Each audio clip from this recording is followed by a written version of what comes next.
Sudah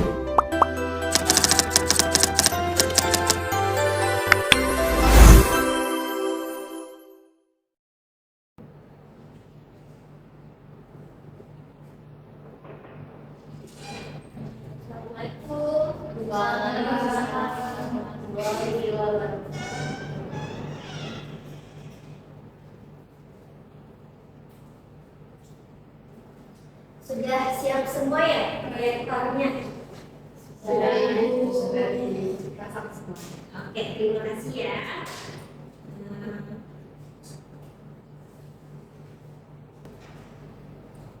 Baik, gimana udah siap semua? Sudah siap kan? Siap ya? Kalau sudah siap belajar, Ibu minta semuanya fokus ke Ibu, ya. Tidak ada yang fokus ke yang lain, fokus ke Ibu semua ya. Assalamualaikum warahmatullahi wabarakatuh. Waalaikumsalam warahmatullahi wabarakatuh. Selamat pagi. Selamat pagi, Bu. Alhamdulillah kita bisa ketemu lagi ya di ruang kelas ini seperti biasa dalam rangka pembelajaran sejarah. Ya. Sebelum kita mulai supaya pembelajaran kita hari ini lancar, kemudian ilmu yang kita dapatkan hari ini menjadi berkah untuk kita semua, Ibu minta kita semua berdoa sesuai dengan agama dan keyakinan kita masing-masing ya. Silakan ketua kelas Latifah ya, silakan Latifah pimpin doa teman-teman. Baik, Ibu, terima kasih.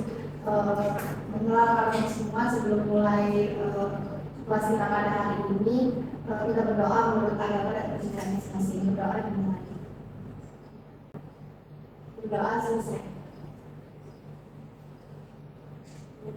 Terima kasih Latifah. Ya.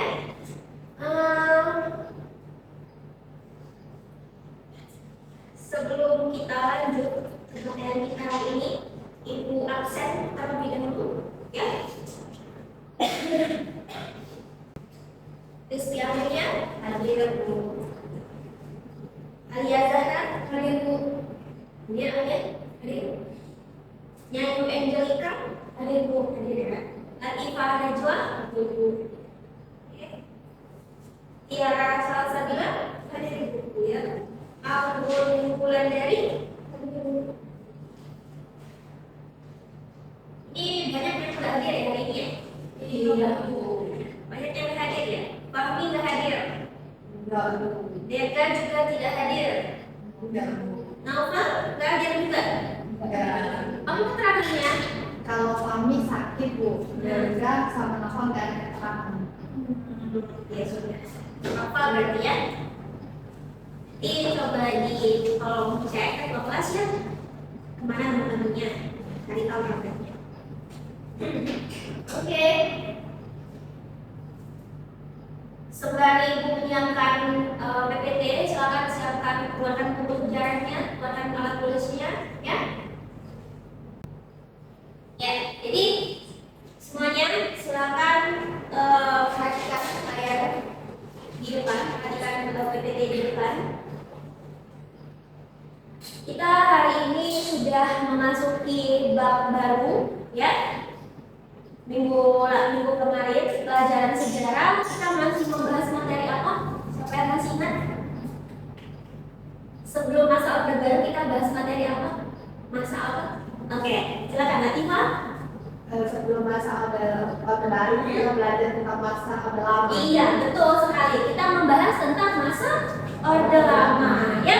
Nah, hari ini di bab yang baru akan kita pelajari, kita akan mempelajari masa Orde Baru. Ini adalah masa lanjutan di dalam masa pemerintahan Indonesia, ya. Dimana setelah Orde Lama runtuh, dilanjutkan dengan Orde Baru seperti itu, ya.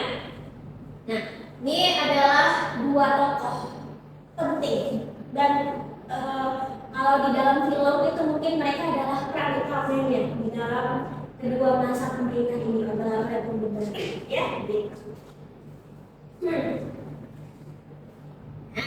Adapun tujuan pembelajaran kita, ya, ada 5 di sini, ya. Yang pertama menjelaskan latar belakang peristiwa transisi menuju Orde Baru di Indonesia melalui metode ceramah, pengamatan video, serta PPT dengan benar. Yang kedua, nanti kita akan melakukan kegiatan tanya jawab dan diskusi kelompok seperti biasa, ya. Dan kalian nanti akan mampu menganalisis faktor-faktor politik dan ekonomi yang mempengaruhi transisi menuju Orde Baru dengan benar. Yang ketiga, kalian nanti akan membandingkan dampak sosial dan politik masa transisi menuju Orde Baru dengan menggunakan metode diskusi, tanya jawab, serta analisis video. Nanti Ibu tampilkan video ya. Nah, kemudian yang keempat, kalian nanti akan membuat laporan diskusi. Jadi setelah diskusi, setelah tanya jawab, kalian Ibu tugaskan untuk membuat laporan, begitu ya. Laporannya mengenai masa transisi menuju Orde Baru, begitu. Nanti untuk materi tambahannya bisa dilihat dari video yang akan Ibu tampilkan nanti juga ya. Nah, dan yang terakhir presentasi, ya. Presentasi. Jadi nanti kalian akan menyajikan laporan hasil diskusi itu tentang transisi menuju Orde Baru dengan tepat menggunakan informasi yang didapat dari video sebagai bahan tambahan, gitu ya. Ini untuk tujuan pembelajaran kita. Oke? Jelas kira-kira? Jelas ya. Jadi nanti ada laporan ya. Siapkan kertas lembar buat laporan. Oke?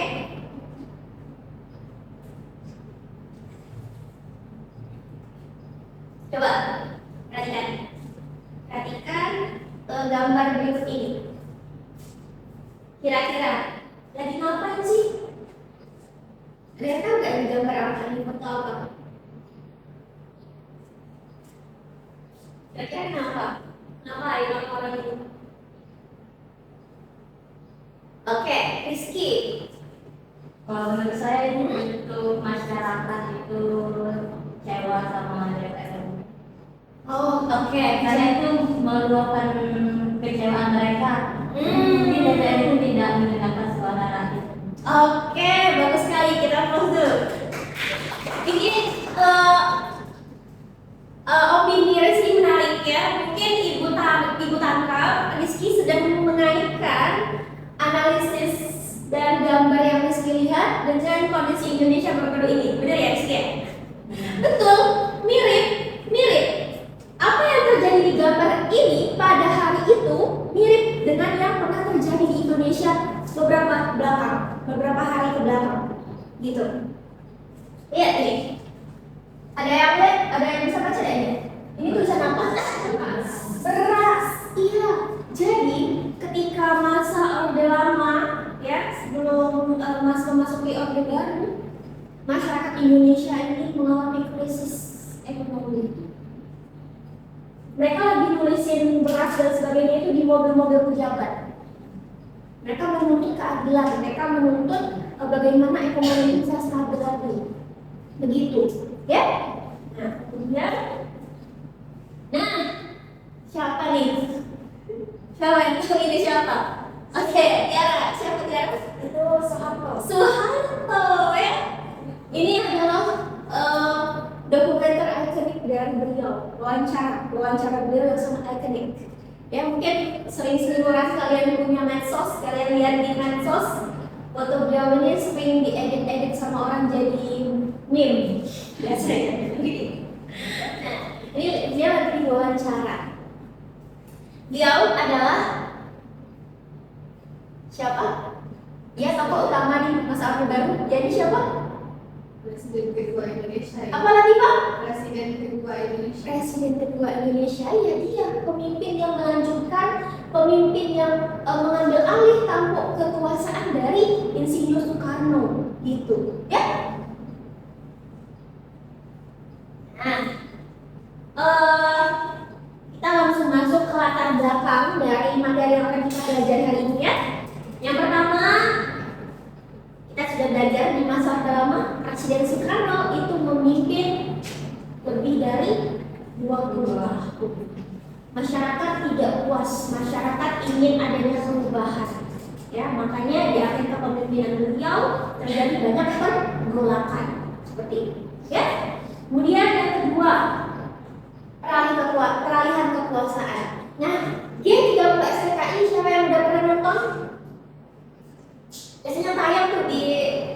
TV1 tiap malam di 30S. Ada yang udah pernah nonton? Sudah? Sudah ya. Kalau belum nonton nanti tanggal 30 September ya. Ini kan udah masuk bulan September ya. Nanti di akhir bulan pasti ada tayangan sama TV1 biasanya. Boleh tonton ya. Dia 30 SPKI. Ini adalah pemberontakan besar oleh partai PKI, Partai Komunis Indonesia ya, pemberontakan besar yang dilakukan oleh PKI untuk merebut kekuasaan dari Presiden Soekarno. Ya, ini puncaknya di 30 SPKI. Jadi kita belajar masa transisi Orde Lama Orde Baru nih. Puncak transisinya ialah ketika peristiwa di 30 SPKI ini meletus, begitu. Ya. Yang ketiga, kondisi politik dan ekonomi saat itu sangat kacau sekali. Ya, saat itu untungnya kita harus bersyukur ya. Inilah salah satu yang Ibu sangat menyukai sejarah, karena ketika kita belajar sejarah, kita sekaligus diingatkan untuk bersyukur. Coba bayangin kalau kita sekarang hidup di zaman itu, betapa mengerikannya gitu kan, apa serang mencekam sekali.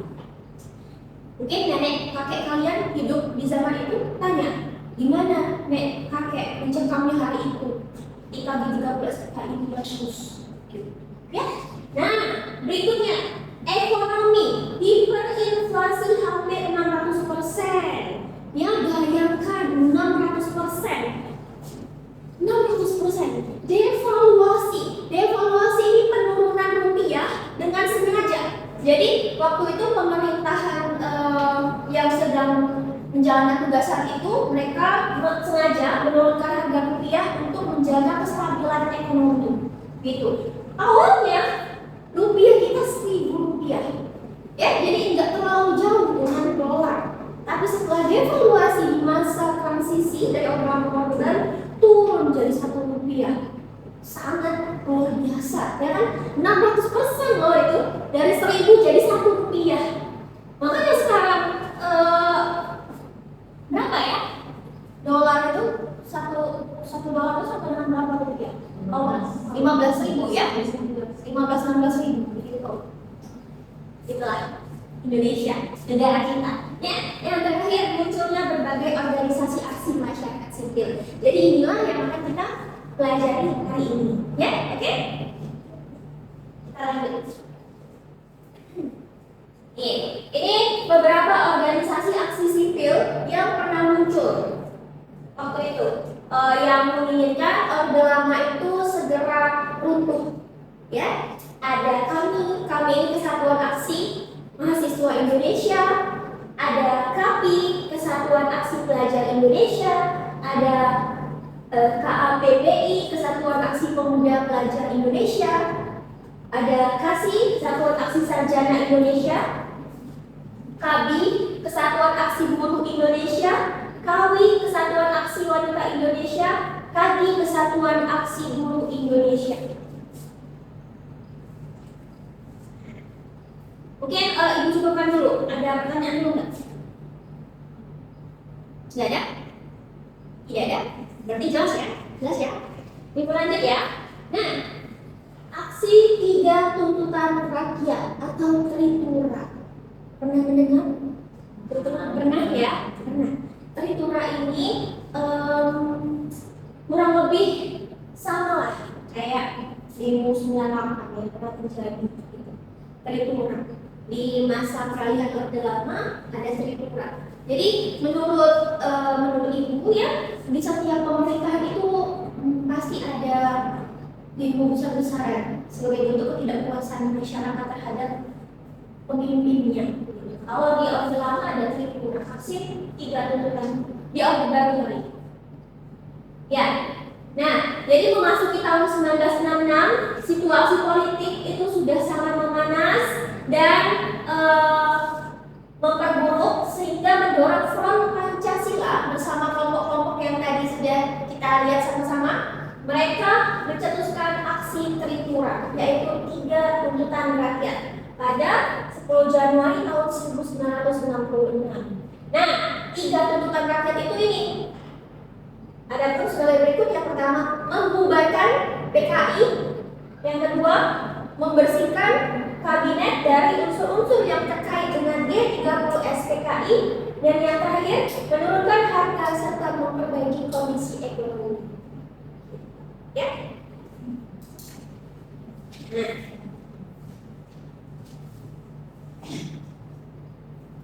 surat perintah 11 Maret ini adalah momentum ketika tampuk kekuasaan benar-benar sepenuhnya dipegang oleh Soeharto dengan dicetuskannya Super Semar, ya, Super Semar. Jadi pada 11 Maret tahun 1966 situasi politik itu sudah sangat memanas. Makanya Presiden Soekarno pun segera merencanakan sidang kabinet untuk mencari solusi. Ya, tapi sidang tersebut terganggu oleh aksi demonstran. Jadi waktu itu ketika sidang akan dilaksanakan, lokasi sidang ini udah bocor. Jadi masyarakat sudah berkumpul di depan tempat sidang untuk ya, mereka mau cepat-cepat menurunkan Presiden Soekarno, begitu. Itu intinya, gitu. Nah, makanya karena kondisinya tidak memungkinkan, sudah tidak kondusif, alhasil sidang dibatalkan dan Presiden Soekarno pun memutuskan kembali ke Istana Bogor untuk berdiskusi dengan Dr. Subandrio, Dr. J. Mena, dan Dr. Heru. Ya.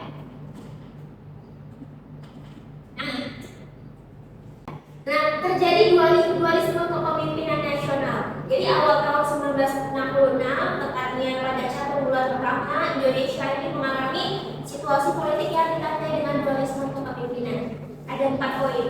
Jadi yang pertama, Soekarno dan Soeharto itu mereka masih sama-sama berperan dalam pemerintahan.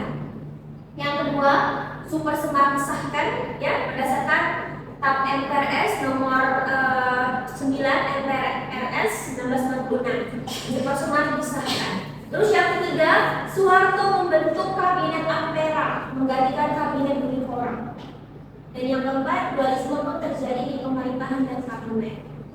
Nah, ini nanti akan kita bahas di subbab yang kedua yang lebih jelasnya ya. Bagaimana akhir kepemimpinan Soekarno? Jadi pada tanggal 22 Februari 1967 Soekarno menyatakan mundur. Dia benar-benar mengundurkan diri.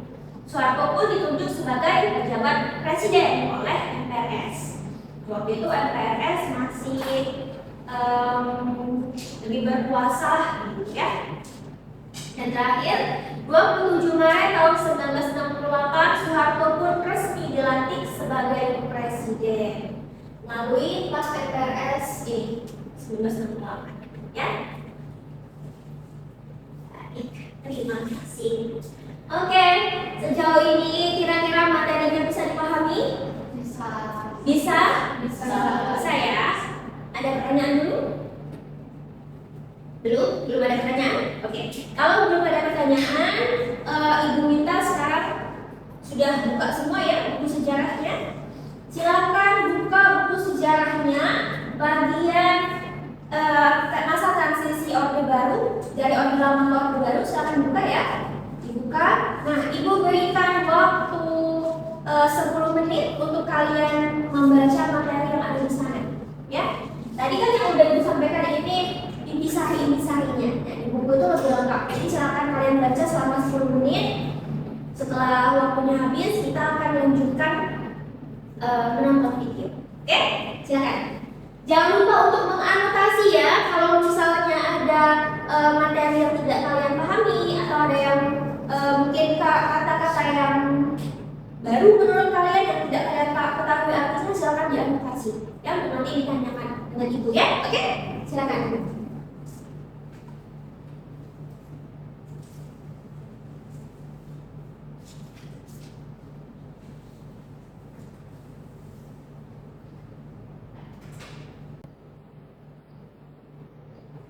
Oke, sudah dibaca semua? Sudah? Sudah ada anotasi? Sudah ada catatannya? Sudah ya? nonton video dulu. Semuanya perhatikan ya.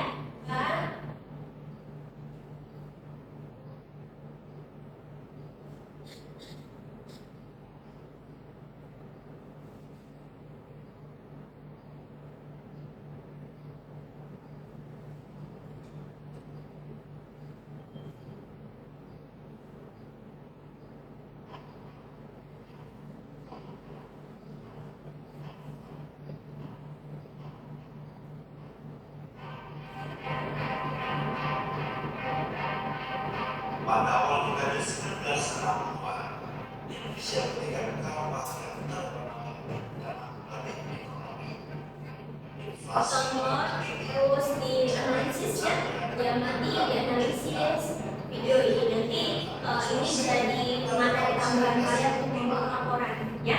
Fenomena ini dimaksudi berinvasi sebuah kondisi di mana harga barang jasa naik secara drastis dalam waktu singkat. Terus dari masyarakat naik terus banyak orang ke dalam jumlah kemiskinan.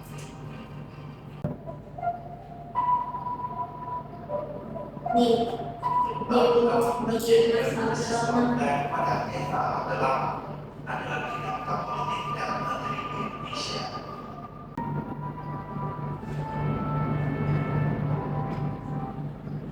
ya, jadi itu dia video tentang kisah ya bagaimana inflasi 600% di Indonesia yang pernah terjadi di zaman Soekarno itu menyiksa rakyat Indonesia, sangat menyiksa. Ya, ketika harga melonjak gila-gilaan, yang mungkin beli beras itu dulu cukup dengan Rp2, kemudian ketika terjadi hiperinflasi, beras jadi Rp120.000 itu membuat masyarakat stres. Pada akhirnya tercetuslah aksi-aksi yang menginginkan terjadinya perubahan dan melengsarkan Presiden Soekarno. Ya, nah, oke. Kira-kira inilah videonya, inilah materi tambahan dari Ibu. Nah, setelah kalian menonton video ini, Ibu akan membagikan lembar, ya. Di lembar ini berisikan pertanyaan-pertanyaan tentang analisis kalian terhadap video yang udah kalian tonton tadi. Ya, jadi Ibu harap silakan kalian isi. Kalau ini sifatnya individu, ya nanti kita akan tetap diskusikan hasilnya. Ya,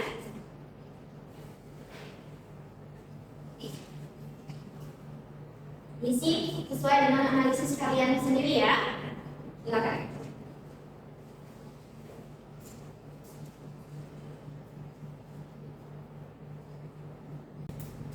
Mana? Sudah?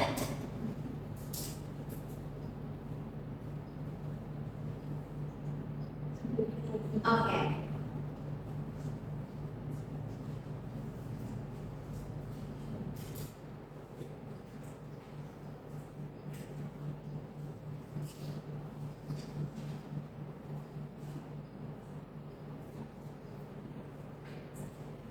Gimana Tiara?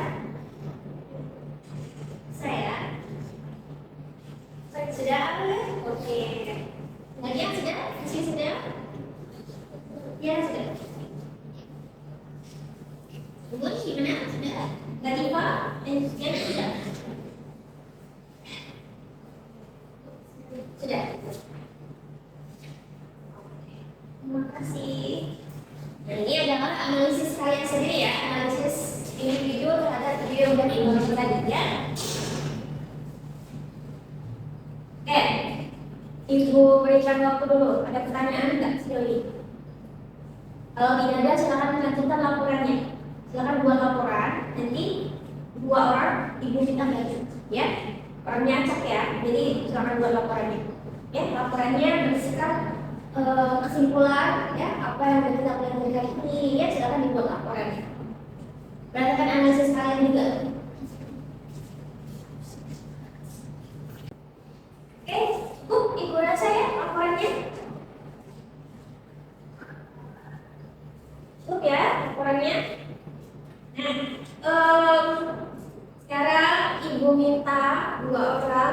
untuk maju ke depan, ya, membacakan laporannya.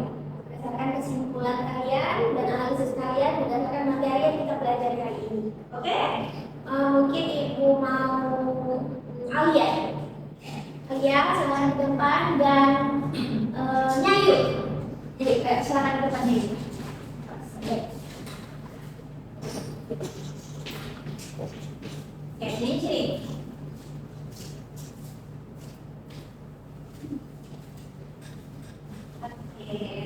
Nah, semuanya perhatikan, dengarkan teman-temannya memberikan kesimpulan dari materi yang kita pelajari hari ini ya.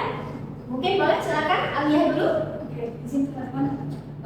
Menurut saya, latar belakang yang mendorong terjadinya peristiwa peralihan Orde Baru yaitu karena ketidakpuasan rakyat terhadap pemerintahan Soekarno, kondisi ekonomi Indonesia yang kacau sehingga menyebabkan mata uang Indonesia jauh berada di bawah mata uang asing. Selain itu, muncul juga organisasi masyarakat sipil dan peralihan kekuasaan setelah peristiwa G30 SPKI. Selain itu, ada juga peristiwa yang menandai masa peralihan Orde Baru yaitu aksi 3 tuntutan rakyat atau Tritura, Surat Perintah 11 Maret atau Super Semar, dan dualisme kepemimpinan nasional. Oke, beri tepuk tangan dari kalian. Oke, bagus sekali. Laporan Alia sudah lengkap, Alia sudah menyimak dengan baik, analisisnya juga sudah sangat baik. Nah, tapi mungkin dari Nyayu punya perspektif lain nih terkait materi kita hari ini. Coba, silakan Nyayu. Intinya teman-teman, menurut Nyayu pada saat masa peralihan dari Orde Lama ke Orde Baru itu masyarakat itu mengalami krisis ekonomi dan politik. Nah, terus terjadilah pemberontakan besar yang disebut dengan G30 SPKI yang dilakukan oleh PKI Benar. Dan muncul juga itu organisasi aksi sipil. Terus pada tanggal 10 Januari 1966, masyarakat itu mencetuskan Tritura atau 3 tuntutan rakyat. Lalu pada tanggal 22 Februari 1967, Soekarno itu memberikan pernyataan pengunduran diri, lalu diganti oleh dengan Soeharto begitu itu. Oke, beri close lagi. Oke, laporannya ini juga sudah sangat lengkap ya. Kita bisa menyimpulkan. Jadi Ibu senang karena kalian semua ternyata menyimak dengan baik dan sudah bisa menganalisis dengan tajam terkait materi pembelajaran kita hari ini. Sekali lagi kita tepuk tangan untuk kita semua ya. Oke, silakan duduk. Yang dari Alia. Baik, dengan berakhirnya laporan yang sudah dibacakan oleh teman-teman kalian tadi ya.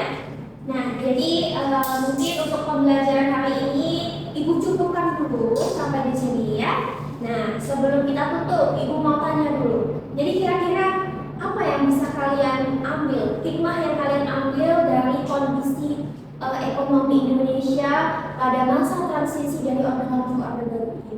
Kira-kira bagaimana supaya ya sejarah kelam itu tidak terjadi lagi di masa kita? Ada yang mau memberikan pendapatnya? Oke, boleh. Silakan Rizky. Ya, jadi kira-kira menurut Rizky apa hikmah yang Rizky ambil? Intinya hikmah yang Rizky ambil dari materi kita hari ini. Bagaimana sejarah kelam itu tidak terulang lagi nanti di masa kita? Kalau menurut saya pribadi, hikmah yang saya ambil itu saya bersyukur saya tidak ikut di zaman itu. Iya. Lalu juga mungkin ini hal agar tidak terjadi kembali pada zaman itu, pemerintah itu lebih menyuarakan salah kita. Iya, benar sekali. Oke, kita tenang dulu. Ya benar. Kuncinya bagaimana suatu negara itu bisa berjalan dengan damai ya kuncinya memang ada di pemimpin ya kan. Itulah kenapa menjadi pemimpin itu tidak mudah. Bagi pemimpin presiden kan yang memimpin berapa beribu-ribu masyarakat Indonesia ya. Oke. Nah, sebagai sebagai penutup ya, Ibu ingin kalian nanti membaca bagian kedua, subbab yang kedua di bab masa transisi Orde Lama ke Orde Baru ini tentang kondisi ekonomi Indonesia di masa Orde Baru. Ya, kondisi ekonomi dan politik Indonesia di masa Orde Baru. Silakan kalian baca di subbab berikutnya di buku sejarahnya ya, di buku sejarahnya masing-masing ya. Nah, dibaca. Jadi minggu depan kalian sudah punya anotasi yang bisa kita diskusikan bersama di kelas. Oke? Bisa dimengerti? Bisa? Oke. Ada pertanyaan sejauh ini? Tidak ada? Cukup? Cukup ya? Terkait tugas juga sudah bisa dipahami? Oke, Latifah, silakan. Tugasnya mau diketik atau ditulis? Oh, tulis tangan aja. Ya, dibuat anotasi di buku latihannya masing-masing, di buku catatannya ya. Oke? Oke. Nah, kalau tidak ada pertanyaan lagi, sudah tidak ada pertanyaan lagi, cukup? Cukup ya, baik. Kalau tidak ada pertanyaan lagi, Ibu cukupkan pembelajaran kita hari ini ya. Terima kasih banyak sudah berpartisipasi aktif dalam pembelajaran kita hari ini ya. Nah, sebelum kita tutup, supaya ilmu yang kita dapatkan hari ini semakin berkah ya dan bermanfaat, bukan hanya untuk hari ini tapi juga bermanfaat untuk masa yang akan datang ya. Tadi dibuka dengan doa, sekarang kita tutup dengan doa ya. Silakan Latifah, ketua kelas, silakan dipimpin lagi teman-temannya untuk berdoa ulang. Baik teman-teman, sebelum mengakhiri pembelajaran pada hari ini, marilah kita cukup dengan doa. Doa dilakukan dengan kepercayaan masing-masing. Berdoa selesai. Amin. Baik. Ibu akhiri pembelajaran kita hari ini ya. Sampai di sini. Wabillahi taufiq wal hidayah. Assalamualaikum warahmatullahi wabarakatuh. Waalaikumsalam warahmatullahi wabarakatuh. Terima kasih. Sama-sama. Oke, silakan bersiap untuk pembelajaran selanjutnya ya. Jangan ribut, kelas kalau lihat dalam teman-temannya ya.